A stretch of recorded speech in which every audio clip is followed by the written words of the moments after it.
കർത്താവായ യേശു ക്രിസ്തുവിൻ്റെ മഹത്വമുള്ള നാമത്തിൽ സ്നേഹവന്ദനം. വെളിപ്പാട് പുസ്തക പഠനം എന്ന സീരീസിലെ 9ാമത്തെ ക്ലാസ്സാണ് ഇത്. ഇതിൽ 1-ാം അധ്യായം 6, 7 എന്നീ വാക്യങ്ങളുടെ പഠനമാണ് ഉദ്ദേശിച്ചിരിക്കുന്നത്. യേശു ക്രിസ്തുവിനെ രക്ഷകനും ന്യായാധിപനുമായി ഈ വചനങ്ങളിൽ ദർശിക്കുന്നു.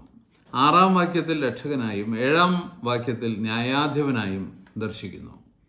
7-ാം വാക്യം പ്രവചനപരമായി വളരെ പ്രാധാന്യമർഹിക്കുന്ന ഒന്നാണ്. മേഘാരൂഢനായി വരുന്ന യേശുക്രിസ്തു എന്നതാണ് അതിലെ വിഷയം. ആ വരവ് സംബന്ധിച്ച് പല അഭിപ്രായങ്ങളും ക്രിസ്തീയകോളത്തിലുണ്ട്. അത് യേശുക്രിസ്തുവിൻ്റെ 2ാം വരവാണ് എന്നതാണ് പ്രബലമായ ഒരു അഭിപ്രായം. അല്ല, അത് യഹൂദനെ ന്യായം വിധിക്കുവാനുള്ള 1-ാം നൂറ്റാണ്ടിലെ വരവായിരുന്നു എന്നതാണ് മറ്റൊരു അഭിപ്രായം. എന്നാൽ ഏതാണ് ശരി? ഇത് വിലയിരുത്തുന്നതാണ് ഈ ക്ലാസ്. ആദ്യമായി 6-ാം വാക്യം വായിക്കാം. നമ്മെ സ്നേഹിക്കുന്നവനും നമ്മുടെ പാപം പോക്കി നമ്മെ തൻ്റെ രക്തത്താൽ വിടുവിച്ച് തൻ്റെ പിതാവായ ദൈവത്തിന് നമ്മെ രാജ്യവും പുരോഹിതന്മാരുമാക്കി തീർത്തവനുമായവന് എന്നേക്കും മഹത്വവും ബലവും. ആമേൻ. 5-ാം വാക്യത്തിൻ്റെ ആദ്യ ഭാഗത്ത് നമ്മെ ആശീർവദിക്കുന്ന യേശുക്രിസ്തുവിൻ്റെ മഹത്വത്തെ സംബന്ധിക്കുന്ന 3 സത്യങ്ങൾ പറഞ്ഞിട്ടുണ്ട്. 1, അവിടുന്ന് വിശ്വസ്ത സാക്ഷിയാണ്. 2, അവിടുന്ന് മരിച്ചവരിൽ നിന്ന് ആദ്യജാതനാണ്. 3, അവിടുന്ന് ഭൂമിയിലെ രാജാക്കന്മാരുടെ അധിപതിയാണ്. എന്നാൽ 6-ാം വാക്യത്തിൽ അവിടത്തേക്ക് മഹത്വവും ശക്തിയും ആശംസിച്ചുകൊണ്ടും അതിന് തക്കതായ 4 കാരണങ്ങൾ പ്രസ്താവിച്ചുകൊണ്ടുമുള്ള വാക്കുകൾ കാണുന്നു. 4 കാരണങ്ങളും നമ്മുടെ രക്ഷയോടുള്ള ബന്ധത്തിലുള്ളവയാണ്. 1, ക്രിസ്തു നമ്മെ സ്നേഹിക്കുന്നു. യേശു ക്രിസ്തു നമ്മുടെ പാപപരിഹാരത്തിനായി മരിച്ചതിലൂടെ അവിടത്തേക്ക് നമ്മോടുള്ള അഗാധമായ സ്നേഹം ഒരിക്കലായിട്ട് പ്രകടിപ്പിച്ച് കഴിഞ്ഞു. ക്രിസ്തുവും നിങ്ങളെ സ്നേഹിച്ച് നമുക്ക് വേണ്ടി തന്നെ വഴിപാടും യാഗവുമായി അർപ്പിച്ചു എന്ന് എഫേസ്യർ 5:2 വായിക്കുന്നുണ്ടല്ലോ. അതിനെ തുടർന്നും അവിടുന്ന് നമ്മെ സ്നേഹിക്കുന്നു. 2, ക്രിസ്തു നമ്മുടെ പാപം പോക്കി നമ്മെ തൻ്റെ രക്തത്താൽ വിടുവിച്ചു. ആശയപരമായ സത്യവേദ പുസ്തകത്തിലെ ഈ തർജ്ജമ ശരിയാണെങ്കിലും അക്ഷരികമായി മൂലഭാഷയിലുള്ളത് തൻ്റെ രക്തത്താൽ നമ്മുടെ പാപങ്ങളിൽ നിന്ന് നമ്മെ കഴുകിയവന് എന്നാണ്. പാപം അശുദ്ധിയാണ്. അത് മനുഷ്യനെ അശുദ്ധനാക്കുന്നു. എന്നാൽ നമ്മുടെ കർത്താവിൻ്റെ രക്തം ആ അശുദ്ധിയിൽ നിന്ന് നമ്മെ കഴുകി വെടിപ്പാക്കുന്നു. അവൻ്റെ പുത്രനായ യേശുവിൻ്റെ രക്തം സകല പാപവും പോക്കി നമ്മെ ശുദ്ധീകരിക്കുന്നു എന്ന് 1 യോഹന്നാൻ 1:7 നാം വായിക്കുന്നുണ്ടല്ലോ. തൻ്റെ രക്തം വഴിയായി താൻ പൂർത്തീകരിച്ച പാപപരിഹാര ബലിയുടെ അടിസ്ഥാനത്തിൽ നമ്മുടെ പാപങ്ങൾ ക്ഷമിച്ച് തന്നതിനെ തൻ്റെ രക്തത്താൽ നമ്മുടെ പാപങ്ങളിൽ നിന്ന് നമ്മെ കഴുകി എന്ന വാക്കുകളാൽ പ്രസ്താവിച്ചിരിക്കുന്നു. 3, തൻ്റെ പിതാവായ ദൈവത്തിന് നമ്മെ രാജ്യമാക്കി. തൻ്റെ പിതാവും ദൈവമായവന് നമ്മെ രാജ്യമാക്കി എന്നതാണ് കൂടുതൽ കൃത്യം. ക്രിസ്തുവിൽ വിശ്വസിക്കുന്നവരെ ക്രിസ്തു ദൈവത്തിൻ്റെ രാജ്യമാക്കിയിരിക്കുന്നു എന്നതാണ് ഈ പ്രസ്താവനയുടെ അർത്ഥം. അപ്രകാരം വിശ്വാസികളായ നാം ഇപ്പോൾ ദൈവരാജ്യം ആകുന്നു. ദൈവരാജ്യം സമീപിച്ചിരിക്കാൻ മാനസാന്തരപ്പെടുവൻ എന്നിങ്ങനെ പ്രഘോഷിക്കപ്പെട്ട ദൈവരാജ്യം ഇങ്ങനെ ഇതിനകം സ്ഥാപിതമായിരിക്കുന്നു എന്നത് ശ്രദ്ധേയമായ ഒരു സത്യമാണ്. യഹൂദന്മാർ ക്രിസ്തുവിനെ സ്വീകരിക്കാതെ ഒരു രാഷ്ട്രമെന്ന നിലയിൽ തള്ളിക്കളഞ്ഞതുകൊണ്ട് ദൈവരാജ്യം സ്ഥാപിതമായിട്ടില്ല എന്നും അത് ഭാവിയിലേ സ്ഥാപിതമാകൂ എന്നും ഉള്ള ചിലരുടെ നിലപാട് വചനവിരുദ്ധമാണെന്ന് ഈ വചനം പ്രസ്താവിക്കുന്നു. 4, തൻ്റെ പിതാവായ ദൈവത്തിന് നമ്മെ പുരോഹിതന്മാരാക്കി. നാം ദൈവത്തിൻ്റെ പുരോഹിതന്മാരാകുന്നു എന്നത് അപ്പസ്തോലനായ പത്രോസ് വളരെ വ്യക്തമായി പഠിപ്പിച്ചിട്ടുള്ളൊരു സത്യമാണ്. നാം ദൈവത്തിൻ്റെ വിശുദ്ധ പുരോഹിത വർഗമാണെന്നും രാജകീയ പുരോഹിത വർഗമാണെന്നും 1 പത്രോസ് 2-ാം അധ്യായത്തിലെ 5-9 വാക്യങ്ങളിൽ പഠിപ്പിച്ചിട്ടുണ്ട്. അത് ഇപ്പോൾ നിലവിലിരിക്കുന്ന ഒരു കാര്യമായി വിശ്വാസകൊള്ളത്തിൽ മനസ്സിലാക്കുകയും ചെയ്യുന്നു. എങ്കിൽ പിന്നെ യോഹന്നാൻ അതിനോട് ചേർത്ത് എഴുതിയിരിക്കുന്ന നാം ദൈവത്തിൻ്റെ രാജ്യമാകുന്നു എന്ന വസ്തുതയെ ഇപ്പോൾ നിലവിലിരിക്കുന്ന ഒരു യാഥാർത്ഥ്യമായി അംഗീകരിക്കാതിരിക്കുന്നത് ന്യായമാണോ? തീർച്ചയായിട്ടും അല്ല. വെളിപ്പാട് 1-ാം അധ്യായം 9-ാം വാക്യത്തിലുള്ള യേശുവിൻ്റെ കഷ്ടതയിലും രാജ്യത്തിലും സഹിഷ്ണുതയിലും കൂട്ടാളിയുമായ യോഹന്നാൻ എന്ന ഞാൻ എന്ന വാക്കുകൾ ശ്രദ്ധിക്കുക. യോഹന്നാനെ സംബന്ധിച്ചിടത്തോളം യേശുവിൻ്റെ കഷ്ടതയിലും രാജ്യത്തിലും സഹിഷ്ണുതയിലുമുള്ള പങ്കാളിത്തം അന്ന് ഒരു വർത്തമാനകാല ജീവിതാനുഭവം ആയിരുന്നു.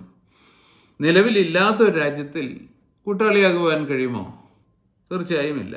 അതുകൊണ്ട് യേശുവിൻ്റെ കഷ്ടതയും സഹിഷ്ണുതയും നിലവിലുണ്ടായിരുന്നത് പോലെ യേശുവിൻ്റെ രാജ്യവും അന്ന് നിലവിലുണ്ടായിരുന്നു, ഇന്ന് നിലവിൽ ഉണ്ട്. അവന് മഹത്വവും ശക്തിയും എന്നേക്കും ആമേൻ എന്നാണ് ഒടുവിൽ 6-ാം വാക്യത്തിൽ പറഞ്ഞിരിക്കുന്നത്. ഇത് സത്യത്തിൽ യേശുക്രിസ്തുവിനെ സ്തുതിച്ചുകൊണ്ടുള്ള പ്രശംസിച്ചുകൊണ്ടുള്ള വാക്കുകളാണ്. രാജാവ് നീണാൾ വാഴട്ടെ എന്ന് രാജാവിനെ ആശംസിച്ച് പറയുന്നത് പോലെയുള്ള ഒന്ന്. രാജ്യവും ശക്തിയും മഹത്വവും എന്നേക്കും നിനക്കുള്ളതല്ലോ എന്ന മത്തായി 6:13 സ്തുതിപ്പ് ഈ സാഹചര്യത്തിൽ ഓർക്കുന്നത് ഉചിതമായിരിക്കും. രാജ്യവും ശക്തിയും മഹത്വവും എന്നേക്കും പിതാവായ ദൈവത്തിനുള്ളതാണ് എന്ന് സമ്മതിച്ച് പറഞ്ഞുകൊണ്ടുള്ള വാക്കുകളാണ് ഇത്. രാജ്യം എന്നതുകൊണ്ട് അർത്ഥമാക്കുന്നത് രാജത്വം എന്നാണ്. രാജാവായി വാഴുവാനുള്ള അധികാരമാണ് അത്. ശക്തി വാഴുവാനുള്ള ശക്തിയാണ്. മഹത്വം രാജാവെന്ന നിലയിലുള്ള മഹത്വമാണ്. ഇതെല്ലാം എന്നേക്കും ദൈവത്തിനുള്ളതാണ് എന്നാണ് സമ്മതിച്ച് പറയുന്നത്. അത് സ്തുതിയാണ്, പ്രശംസയാണ്, പുകഴ്ത്തലാണ്. എന്നാൽ ഇവിടെ സ്തുതിയുടെ വാക്കുകൾ കർത്താവായ യേശുവിനാണ് അർപ്പിച്ചിരിക്കുന്നത്. ദൈവത്തിൻ്റെ നിത്യരാജത്വത്തെ ഏറ്റുപറയുമ്പോൾ ഉപയോഗിക്കുന്ന മഹത്വം, ശക്തി എന്നീ വാക്കുകൾ ഇവിടെ ഉപയോഗിച്ചിരിക്കുന്നത് ക്രിസ്തുവിൻ്റെ രാജത്വത്തെ അംഗീകരിച്ച് പറയുന്നത് കൊണ്ടാണ്. ഇനി ഈ ക്ലാസിൻ്റെ 2-ാം ഭാഗത്തിലേക്ക് കടക്കാം. മേഘാരൂഢനായി വരുന്ന യേശു ക്രിസ്തു. വാക്യം 7. ഇതാ അവൻ മേഘാരൂഢനായി വരുന്നു, ഏത് കണ്ണും അവനെ കുത്തി തുളച്ചവരും അവനെ കാണും. ഭൂമിയിലെ ഗോത്രങ്ങളൊക്കെ അവനെ ചൊല്ലി വിലപിക്കും. ഉവ്വ്, ആമേൻ. 6-ാം വാക്യം യേശു ക്രിസ്തുവിനെ മഹത്വീകരിച്ച് സംസാരിച്ചിരിക്കുന്നതാണെങ്കിൽ 7-ാം വാക്യവും അങ്ങനെ തന്നെയാണ്. 6-ാം വാക്യത്തിൽ തൻ്റെ രക്ഷണീയ പ്രവൃത്തിയോടുള്ള ബന്ധത്തിലാണ് മഹത്വീകരിച്ച് സംസാരിച്ചിരിക്കുന്നത്. എന്നാൽ 7-ാം വാക്യത്തിൽ ഭാവിയിൽ അവിടുന്ന് നടത്തുവാനിരുന്ന ന്യായവിധിയോടുള്ള ബന്ധത്തിൽ, അതായത് ന്യായാധിപൻ എന്ന നിലയിലാണ് മഹത്വീകരിച്ച് സംസാരിച്ചിരിക്കുന്നത്. എല്ലാവരും പിതാവിനെ ബഹുമാനിക്കുന്ന പോലെ പുത്രനെയും ബഹുമാനിക്കേണ്ടതിന് പിതാവ് ആരെയും ന്യായം വിധിക്കാതെ ന്യായവിധിയുടെ അധികാരമെല്ലാം പുത്രന് കൊടുത്തിരിക്കുന്നു എന്ന് ആ വചനപ്രകാരമാണ് പുത്രൻ ന്യായം വിധിക്കുന്നത്. പിതാവിൻ്റെ മഹത്വത്തിൽ വരുന്ന പുത്രനെയാണ് നാം ഇവിടെ കാണുന്നത്. ആകയാൽ സംഭവിക്കുവാനിരുന്ന ന്യായവിധിയെ സംബന്ധിച്ചുള്ള ഒരു പ്രവചനമാണ് ഇത്. ഈ വചനം ന്യായവിധിയെക്കുറിച്ചുള്ളതാണ് എന്നതിന് 7-ാം വാക്യത്തിൽ തന്നെയും സൂചനകളുണ്ട്. ന്യായവിധി ആയതുകൊണ്ടാണ് ഭൂമിയിലെ ഗോത്രങ്ങൾ വിലപിക്കുന്നത്. 3 കാര്യങ്ങളാണ് സംഭവിക്കും എന്ന് 7-ാം വാക്യത്തിൽ പറഞ്ഞിരിക്കുന്നത്. 1, യേശു ക്രിസ്തു മേഘാരൂഢനായി വരും എന്നുള്ളത്. 2, അന്നേരം എല്ലാ കണ്ണും ആരൊക്കെ അവനെ കുത്തി തുളച്ചുവോ അവരും യേശു ക്രിസ്തുവിനെ കാണും എന്ന്. 3-ാമതായി അന്നേരം ഭൂമിയിലെ ഗോത്രങ്ങളെല്ലാം യേശു ക്രിസ്തുവിനെ ചൊല്ലി മാറത്തടിച്ച് വിലപിക്കും എന്നുള്ളത്. ഇനി വിശദമായിട്ട് ഈ കാര്യങ്ങളെക്കുറിച്ച് സംസാരിക്കാം. 7-ാം വാക്യത്തിൽ പറഞ്ഞിരിക്കുന്ന കാര്യങ്ങളിൽ 1-ാമത്തെ കാര്യം യേശു ക്രിസ്തു മേഘാരൂഢനായി വരും എന്നതാണ്. ഇതാ അവൻ മേഘാരൂഢനായി വരുന്നു എന്നാണ് വാക്യഭാഗം. മേഘാരൂഢനായി വരുന്നു എന്ന് വെച്ചാൽ മേഘത്തിൽ ഏറി വരുന്നു എന്നാണ് അർത്ഥം, അഥവാ മേഘത്തെ വാഹനമാക്കി വരുന്നു എന്നാണ് അർത്ഥം. യെശയ്യാവ് 19:1 യഹോവ വേഗതയുള്ളൊരു മേഘത്തെ വാഹനമാക്കി മിസ്രൈമിലേക്ക് വരുന്നു എന്ന വചനം ഇതിനോട് സമാനമായ ഒന്നാണ്. എന്താണ് മേഘാരൂഢനായി വരുന്നു എന്നതുകൊണ്ട് പ്രവചനപരമായിട്ട് അർത്ഥമാക്കിയിരിക്കുന്നത്? ഇത് ഗ്രഹിക്കുവാൻ ആദ്യമായി 1-ാം വാക്യത്തിൽ വ്യാഖ്യാനത്തിന് നൽകിയിരിക്കുന്ന മാർഗരേഖ ഒന്നുകൂടി ഓർക്കാം. വെളിപ്പാടിലെ പ്രവചനങ്ങളെ അക്ഷരികമായിട്ടല്ല അടയാള ഭാഷയിലാണ് പറഞ്ഞിരിക്കുന്നത് എന്നാണ് 1-ാം വാക്യത്തിൽ പറഞ്ഞിരിക്കുന്നത്. And he send and signified it by his angel to his servant John. Signified എന്ന് വെച്ചാൽ കമ്മ്യൂണിക്കേറ്റഡ് വിത്ത് സയൻസ് എന്നാണ് അർത്ഥം. ആകയാൽ മേഘാരൂഢനായി വരുന്നു എന്ന പദപ്രയോഗത്തെ അക്ഷരാർത്ഥത്തിലല്ല അടയാള രൂപേണയാണ് പറഞ്ഞിരിക്കുന്നത് എന്ന് ആദ്യം മനസ്സിലാക്കണം. അതിനനുസൃതമായി വേണം അതിൻ്റെ ചുരുളഴിക്കുവാൻ. അറുക്കപ്പെട്ട കുഞ്ഞാടിനെ സമാന വചനങ്ങളോട് തുലനപ്പെടുത്തിയാണ് അറുക്കപ്പെട്ട കുഞ്ഞാട് ക്രിസ്തുവാണെന്ന് നാം മനസ്സിലാക്കുന്നത്. അങ്ങനെ തന്നെ നാം ഇതിനെയും വ്യാഖ്യാനിക്കണം. അതിനായിട്ട് ആദ്യം യെശയ്യാവ് 19:1-2 വാക്യങ്ങൾ പരിശോധിക്കാം. അവിടെ എന്താണ് എഴുതിയിരിക്കുന്നത് എന്ന് വിലയിരുത്താം. 1-ാം വാക്യം, മിസ്രയീമിനെ കുറിച്ചുള്ള പ്രവാചകം. യഹോവ വേഗതയുള്ളൊരു മേഘത്തെ വാഹനമാക്കി മിസ്രയീമിലേക്ക് വരുന്നു. അപ്പോൾ മിസ്രയീമിലെ മിഥ്യാമൂർത്തികൾ അവൻ്റെ സന്നിധിയിൽ നടുങ്ങുകയും മിസ്രയീമിൻ്റെ ഹൃദയം അതിൻ്റെ ഉള്ളിൽ ഉരുകുകയും ചെയ്യും. 2, ഞാൻ മിസ്രയീമ്യരോട് കലഹിപ്പിക്കും. അവർ ഓരോരുത്തൻ താന്താൻ്റെ സഹോദരനോടും ഓരോരുത്തൻ താന്താൻ്റെ കൂട്ടുകാരനോടും പട്ടണത്തോടും രാജ്യത്തോടും യുദ്ധം ചെയ്യും. ഇവിടെ ദൈവമായ യഹോവ മിസ്രയീമിനെ ന്യായം വിധിക്കുവാൻ വരുന്ന കാര്യം പ്രവചിച്ച് പറഞ്ഞിരിക്കുകയാണ്. വന്ന് ന്യായം വിധിക്കുമ്പോൾ മിസ്രയീമ്യരോട് കലഹിക്കും. അഥവാ ന്യായവിധിയുടെ അനന്തരഫലമാണ് അത്. അവർ ഓരോരുത്തൻ താന്താൻ്റെ സഹോദരനോടും ഓരോരുത്തൻ താന്താൻ്റെ കൂട്ടുകാരനോടും പട്ടണത്തോടും രാജ്യത്തോടും യുദ്ധം ചെയ്യും. എന്തുകൊണ്ട്? ദൈവം അവരെ ന്യായം വിധിക്കുകയാണ്. അങ്ങനെ സംഭവിക്കുമ്പോൾ അത് യഹോവ മിസ്രയീമിലേക്ക് വന്നു എന്നും ന്യായവിധി തുടങ്ങിയിരിക്കുന്നു എന്നും തിരുവെഴുത്തുകളെ അറിയാവുന്നവർക്ക് മനസ്സിലാക്കുവാൻ കഴിയുമായിരുന്നു. മിസ്രയീമ്യർ ആരും ദൈവമായ യഹോവ മേഘത്തെ വാഹനമാക്കി മിസ്രയീമിലേക്ക് വരുന്നത് അക്ഷരാർത്ഥത്തിൽ കണ്ടിട്ടില്ല. കാരണം അത് ന്യായവിധിക്കായി വരുന്ന വരവിനെ അടയാള രൂപത്തിൽ പറഞ്ഞിരിക്കുന്നതാണ്, പ്രതീകങ്ങൾ ഉപയോഗിച്ച് പറഞ്ഞിരിക്കുന്നതാണ്. എന്നാൽ ന്യായവിധികൾ നടന്നപ്പോൾ വചനം അറിയുന്നവർ പരോക്ഷമായി അഥവാ ദൈവത്തിൻ്റെ പ്രവൃത്തികളിലൂടെ തൻ്റെ വരവും സാന്നിധ്യവും കണ്ടു, തിരിച്ചറിഞ്ഞു. അതുപോലെ വെളിപ്പാട് 1:7 പറഞ്ഞിരിക്കുന്നത് ന്യായവിധിക്കായി യേശുക്രിസ്തു വരും എന്ന കാര്യമാണ്. ആരുടെ ന്യായവിധിക്കായിട്ടാണ് യേശുക്രിസ്തു വരുന്നത്? നമുക്കതിൻ്റെ സൂചനകൾ ആ വാക്യത്തിൽ തന്നെ ലഭിക്കുന്നുണ്ട്. അവിടെ എഴുതിയിരിക്കുകയാണ്, ഏത് കണ്ണും അവനെ കുത്തിത്തുളച്ചവരും അവനെ കാണും. ഈ പറഞ്ഞിരിക്കുന്നതിന് 2 ആയി പിരിക്കാം.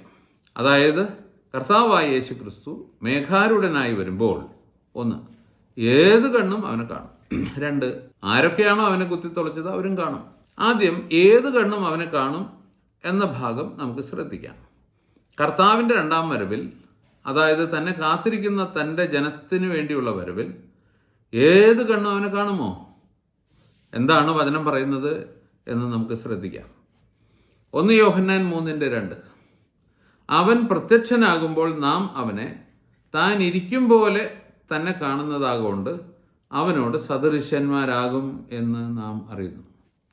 നമ്മുടെ കർത്താവ് നമ്മെ ചേർക്കുവാൻ വരുമ്പോൾ നമ്മെ രൂപാന്തരപ്പെടുത്തുന്നത് കൊണ്ടാണ് നാം കർത്താവിനോട് സദൃശന്മാരായിട്ട് തീരുന്നത്. അവൻ സകലവും തനിക്ക് കീഴ്പ്പെടുത്തുവാൻ കഴിയുന്ന തൻ്റെ വ്യാപാര ശക്തി കൊണ്ട് നമ്മുടെ താഴ്ചയുള്ള ശരീരത്തെ തൻ്റെ മഹത്വമുള്ള ശരീരത്തോട് അനുരൂപമായി രൂപാന്തരപ്പെടുത്തും. ഫിലിപ്പിയർ 3:21. ഈ രൂപാന്തരമാണ് തന്നെ കാണുവാൻ നമ്മെ പ്രാപ്തിപ്പെടുത്തുന്നത്. അതുകൊണ്ട് ഈ രൂപാന്തരം പ്രാപിക്കാത്തവർ അഥവാ അവിശ്വാസികൾ കർത്താവിനെ താൻ ഇരിക്കും പോലെ കാണുകയില്ല എന്നാണ് ഇവിടെ പറഞ്ഞിരിക്കുന്നത്. ഇനി എബ്രായർ 12:14 പറഞ്ഞിരിക്കുന്നത് നോക്കാം. അത് 2-ാമത്തെ റെഫറൻസാണ്.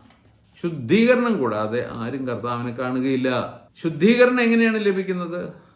നാം അവനിൽ വിശ്വസിക്കുമ്പോൾ നമ്മുടെ കർത്താവായ യേശു ക്രിസ്തുവിൻ്റെ നാമത്തിലും ദൈവത്തിൻ്റെ ആത്മാവിനാലും ശുദ്ധീകരണം ലഭിക്കുന്നു എന്ന് 1 കൊരിന്ത്യർ 6:11 പറഞ്ഞിട്ടുണ്ട്.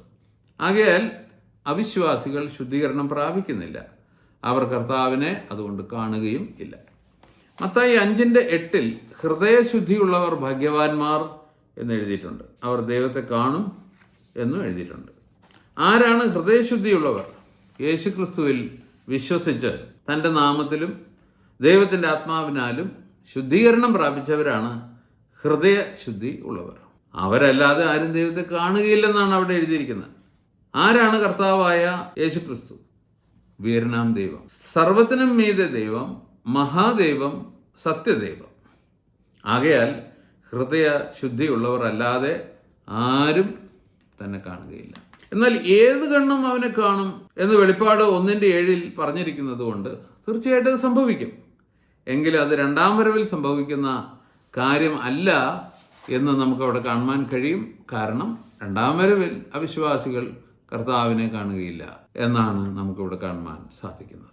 ഏത് കണ്ണും അവനെ കുത്തി തുളച്ചവരും അവനെ കാണും എന്ന വചനത്തിൻ്റെ 2-ാം ഭാഗം പറയുന്നത് ആരൊക്കെയാണോ അവനെ കുത്തിത്തുളച്ചത് അവരും കാണുമെന്നാണ്. ആരാണ് യേശു ക്രിസ്തുവിനെ കുത്തിത്തുളച്ചവർ എന്ന് നാം ഇനി വിലയിരുത്തേണ്ട ആവശ്യം ഉണ്ട്. പ്രവൃത്തി തലത്തിൽ നോക്കിയാൽ ഒരു റോമൻ പടയാളി ആണ് യേശു ക്രിസ്തുവിനെ കുത്തിത്തുളച്ചത് എന്ന് യോഹന്നാൻ 19:34 പറയുന്നു. പടയാളികളിൽ ഒരുത്തൻ കുന്തം കൊണ്ട് അവൻ്റെ വിലാപ്പുറത്ത് കുത്തി. അപ്പോൾ ഒരുവനേ അത് ചെയ്തിട്ടുള്ളൂ എന്ന് വെച്ച് അവൻ മാത്രമായിരിക്കുമോ അതിൻ്റെ ഉത്തരവാദി? അവൻ സ്വന്തം ഇഷ്ടത്തിൽ ചെയ്തതായിരിക്കുമോ അത്? അല്ല, അവൻ്റെ മേലുദ്യോഗസ്ഥൻ ശതാധിപൻ കൽപ്പിച്ചിട്ടായിരിക്കും അത് എന്നുള്ളത് തീർച്ചയാണ്. ആകയാൽ അവിടെ കൂട്ടുത്തരവാദിത്വമുണ്ട് എന്ന് നമ്മൾ കാണുന്നു. ശതാധിപന് കുറ്റമുണ്ട്, പീലാത്തോസിനും കുറ്റമുണ്ട്. പീലാത്തോസിൻ്റെ കൈകളിൽ കർത്താവിനെ ഏൽപ്പിച്ച് യഹൂദന്മാർക്കും കുറ്റമുണ്ട്. അടുത്തതായി നാം മനസ്സിലാക്കേണ്ടത് ആ കൊലയുടെ മുഖ്യ ഉത്തരവാദിത്വം യഹൂദന്മാർക്കായിരുന്നു എന്നതാണ്.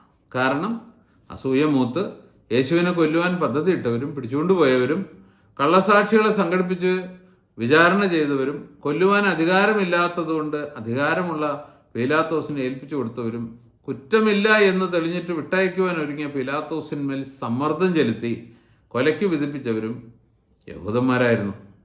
താഴെ പറയുന്ന വചനങ്ങൾ സംശയലേശമെന്നെ അത് തെളിയിക്കും. യേശുവിനെ കൊല്ലുവാൻ കൂടി ആലോചിച്ചവർ യഹൂദമത നേതൃത്വം ആയിരുന്നു. അന്ന് മഹാപുരോഹിതന്മാരും ജനത്തിൻ്റെ മൂപ്പന്മാരും കയ്യഫ പുരോഹിതന്റെ മണ്ഡപത്തിൽ വന്നുകൂടി യേശുവിനെ ഉപായത്താൽ പിടിച്ചു കൊല്ലുവാൻ ആലോചിച്ചു എന്ന് മത്തായി 26:3-4 വാക്യങ്ങളിൽ രേഖപ്പെടുത്തിയിട്ടുണ്ട്. അപ്പം അതുകൊണ്ട് യേശുവിനെ കൊല്ലുവാൻ കൂടി ആലോചിച്ചവരാരാണ്? മഹാപുരോഹിതന്മാർ, ജനത്തിൻ്റെ മൂപ്പന്മാർ എന്നിവരാണ്, ജനത്തിലെ പ്രമാണികളാണ്. ഇനി രണ്ടാമത്തെ റെഫറൻസ്, യേശുവിനെ പിടിച്ചുകൊണ്ട് പോകുവാൻ ആളയച്ചത് അവരായിരുന്നു. യോഹന്നാൻ 18:3 ഞാൻ വായിക്കുകയാണ്. അങ്ങനെ യൂദ പട്ടാളത്തെയും മഹാപുരോഹിതന്മാരും പരീശന്മാരും അയച്ച ചേവകന്മാരെയും കൂട്ടിക്കൊണ്ട് ദീപട്ടിപ്പന്തങ്ങളും ആയുധങ്ങളുമായി അവിടെ വന്നു എന്ന് യോഹന്നാൻ 18:3 നാം വായിക്കും. അപ്പോൾ പിടിച്ചുകൊണ്ട് പോകാൻ ആളയച്ചത് ആരാ? യഹൂദ മത നേതൃത്വം. പിടിച്ചുകൊണ്ടുപോയത് യഹൂദ മത നേതൃത്വത്തിൻ്റെ അടുക്കിലേക്കായിരുന്നു. പട്ടാളവും സഹസ്രാധിപന്മാരും യഹൂദന്മാരുടെ ചേവകന്മാരും യേശുവിനെ പിടിച്ചു കെട്ടി ഒന്നാമത് ഹന്നാവിൻ്റെ അടുക്കൽ കൊണ്ടുപോയി എന്ന് യോഹന്നാൻ 18:12 നാം വായിക്കുന്നു. തന്നെ വിചാരണ ചെയ്തവർ മഹാപുരോഹിതന്മാരും ന്യായാധിപ സംഘവുമായിരുന്നു എന്ന് യോഹന്നാൻ 18:19-24 വരെയുള്ള വാക്യങ്ങൾ വായിച്ചാൽ മനസ്സിലാക്കാൻ കഴിയും. ഒരു കുറ്റവും കാണാതിരുന്നിട്ട് തനിക്കെതിരെ കള്ളസാക്ഷികൾ അന്വേഷിച്ചത് മഹാപുരോഹിതന്മാരും ന്യായാധിപ സംഘവുമായിരുന്നു എന്ന് മത്തായി 26:59 നാം വായിക്കുന്നു. തന്നെ കൊല്ലുവാൻ വിധിച്ചത് മഹാപുരോഹിതന്മാരും ന്യായാധിപ സംഘവുമായിരുന്നു എന്ന് മത്തായി 26:65-66 വാക്യങ്ങൾ പറയുന്നു. റോമക്കാർ വഴിയായി തന്നെ കൊല്ലുവാൻ കൂടി ആലോചിച്ചവർ അവരായിരുന്നു എന്ന് മത്തായി 27:1-2 വാക്യങ്ങൾ പറയുന്നു. യൂദാസ് ഇസ്കരിയോത്താവ് യേശുവിൻ്റെ നിഷ്കളങ്കത്വത്തെക്കുറിച്ച് പറഞ്ഞപ്പോഴും അവനെ കൊല്ലണമെന്ന നിലപാടിൽ ഉറച്ചു നിന്നവർ അവരായിരുന്നു. മത്തായി 27:3. പീലാത്തോസിൻ്റെ കയ്യിൽ ഏൽപ്പിച്ചു കൊടുത്തവർ അവരായിരുന്നു. യോഹന്നാൻ 18:28. പീലാത്തോസിന് തന്നെ വിട്ടയക്കുവാൻ താല്പര്യമുണ്ടായിരുന്നിട്ടും തന്നെ ക്രൂശിക്കുവാനും കള്ളനും കൊലപാതകിയുമായ ബറബ്ബാസിനെ വിട്ടുതരുവാനും വേണ്ടി ചോദിപ്പിച്ചവരും അവർ തന്നെ.